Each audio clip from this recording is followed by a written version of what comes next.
el llamado a la autorreflexión que han tenido a partir de esto. El portal de noticias Voz y Voz, que es un grupo de gente abocada a la comunicación en particular sobre los niños y los adolescentes, que fue quien hizo el estudio que habla de este aumento de porcentaje de la exposición de los delitos cometidos por menores, hizo, por ejemplo, recientemente una página web con los puntos centrales de la reforma y con información para que el periodista, al momento de hacer la cobertura de los temas de los adolescentes, lo haga con responsabilidad.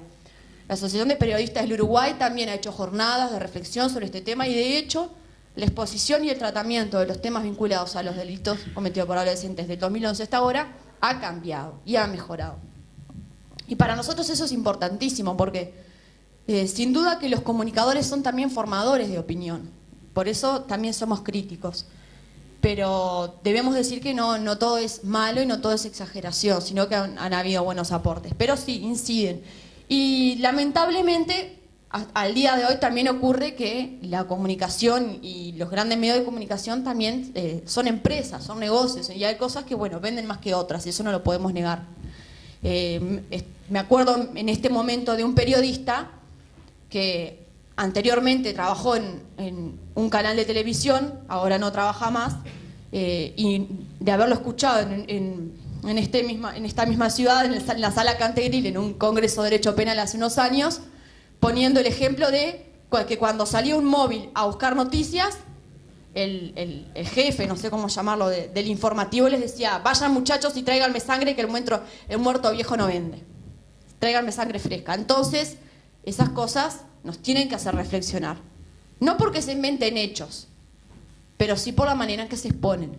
Y termino poniendo un ejemplo concreto, salido del tema de la seguridad, para que no quede como que que esto solamente se trata de un problema con el tema de la seguridad de los menores. ¿Ustedes se acuerdan cuando surgió el problema de la gripe A, de la H1N1 famosa? La gripe era real. La gente que murió por esa gripe era real. El problema existía y existe al día de hoy. Ahora, el manejo que se le dio con los medios de comunicación nos dejó hasta sin alcohol en gel en el Uruguay. ¿Se acuerdan de eso?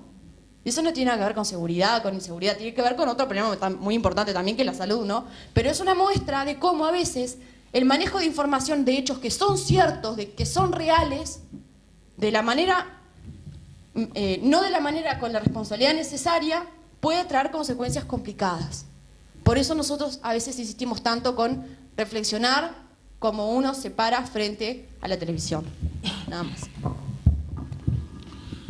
Sin duda que los partidos políticos juegan un rol importante en esto, más que nada a la hora de, y los que veo algunos que tienen experiencia política acá, a la hora de del contacto y de la generación de opinión cara a cara en el reparto de la papeleta. Eso va a ser clave en esta campaña. En el momento en que los partidos no tengan, aparte de la opinión que pueda llegar a formar el referente político, los líderes de los sectores, las estructuras, si no hacen cumplen un rol determinado con, en este caso vamos a decirlo, las estructuras a favor de llevar papeletas, de trabajar, militar sobre esta causa, va a tener un resultado. Si funcionara al 100%, tiene otro totalmente, independientemente de la opinión que generan hasta incluso los medios. Y eso es, los militantes de política lo tienen claro. Si el ciudadano, por más que esté de acuerdo, no tiene capacidad, no tiene forma de llegar a la papeleta, por más que esté el día en el circuito, no va a tener forma de votarlo, y tal vez no lo vote, y capaz que está de acuerdo, o capaz que no tiene quien le dé información. Yo creo que los medios de comunicación, y en parte comparto, han tenido actitudes a veces sensacionalistas. En Uruguay, por suerte, estamos bastante alejados de la realidad de otros países que son bastante exageradas. Y en su momento pueden haber aportado un poco al pensamiento de la gente. Lo que pasa es que de todas formas estaban transmitiendo verdad. No se inventaron hechos de menores que estuvieron delinquiendo, cometiendo delitos y fueron inventados por los medios de comunicación. Los comunican, existen, son empresas que tienen que vender. Pero a mí más me preocupa más que se meta en la discusión de una empresa internacional, por ejemplo, que tiene intereses económicos con el país, en un problema como este, que es la reforma de la Constitución. en una discusión de este tipo. Como en el caso, conocemos la empresa que financia la Comisión de Navaja, que es la de Soros, que es el que le va a vender las semillas a Uruguay. Tiene intereses financieros con el país. Tiene. Eso es más preocupante que la opinión que puedan llegar a generar los medios de comunicación.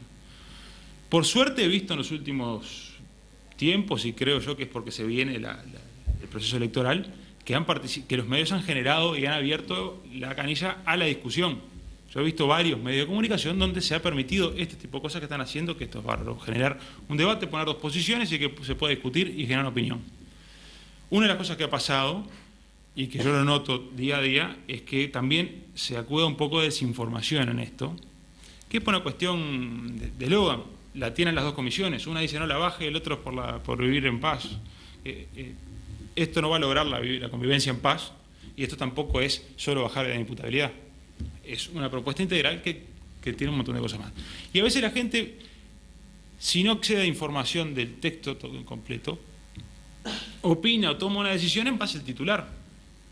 Y eso es real, pasa. Y ahí está donde juegan los dirigentes políticos o las estructuras políticas de manejar administrar la información y dársela al elector. Los medios de comunicación igual. Yo creo que han reaccionado mejor ahora. La comunicación de los hechos que se comprometen menores de hechos de delincuencia están presentes, podrían ser tomados por parte de los medios de peor manera, más sensacionalistas, que es una de las cosas que tenemos que nosotros criticar. Pero hacen su tarea de comunicar, no están inventando, no están deformando la realidad, están comunicando noticias. El peso de los líderes políticos sin duda que va a tener que ver en esto, pero de todas formas mi preocupación personal es el peso de las estructuras políticas a la hora de militar sobre esto, de aquí al 26.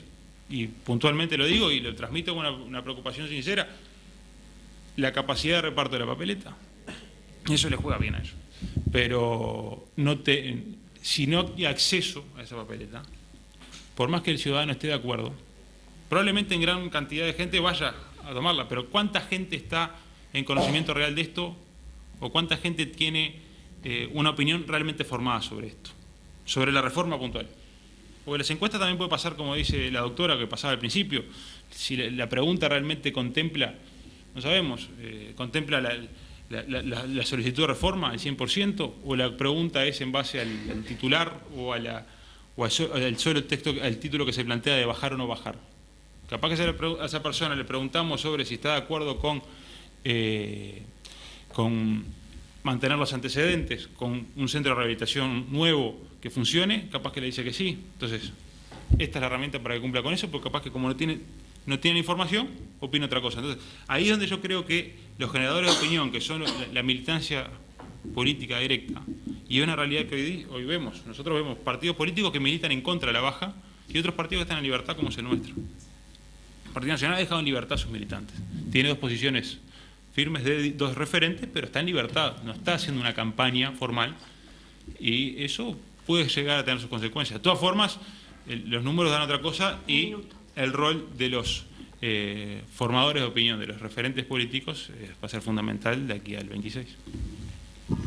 Bueno, volviendo un poco al tema concreto del escenario, ese posible se bajara la edad de imputabilidad, me gustaría que nos comentaran cuál es la preocupación de ambas posturas respecto al resto de los derechos, ¿no? Al resto de las responsabilidades y derechos civiles y políticos que rigen a partir de los 18 años, ¿no? Teniendo en cuenta que el paquete de los derechos debería tener una concepción integral, indivisible, ¿no? En función de las personas que lo ejercen, me gustaría que comentaran un poco en relación a eso. Ahora estamos hablando sobre uno de los aspectos de las vidas de las personas, de quienes cometen delitos, de aquellos pocos jóvenes o muchos jóvenes que cometen delitos, pero también esto está hablando de una serie de derechos y obligaciones que cortaría a toda la ciudadanía, ¿no? Todos estaríamos sujetos a esa nueva normativa, por lo tanto me gustaría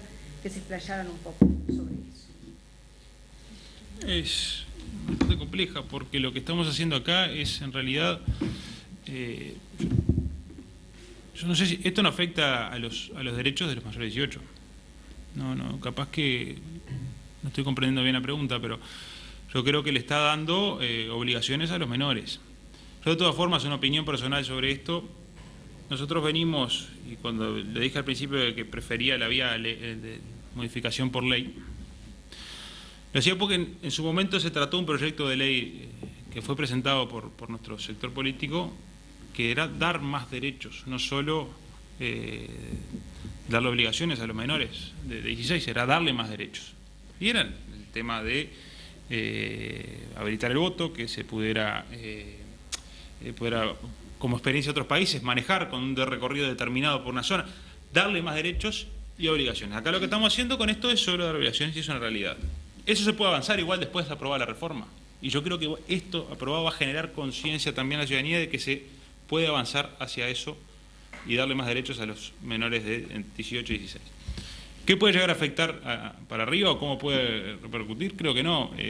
No tiene, por lo menos desde el punto de vista negativo, no lo encuentro. Sé que, estoy convencido que va a generar conciencia en todos, porque yo me acuerdo, yo viví un tiempo en Montevideo, y en su momento se hablaba mucho de que hay menores delincuentes porque los padres los llevan porque sabe que el menor no va preso. Y decir textuales palabras se decía. Eso ha ido cambiando, pero eso era porque se había generado una conciencia de eso. Y había una tranquilidad por parte de determinado grupo de personas que optaban por la vía del delito, de que si ponían de escudo a los menores no les pasaba nada, o a lo sumo en unos días lo tenían de vuelta en la casa. Esto lo que va a generar va a ser una conciencia al revés. Mirá que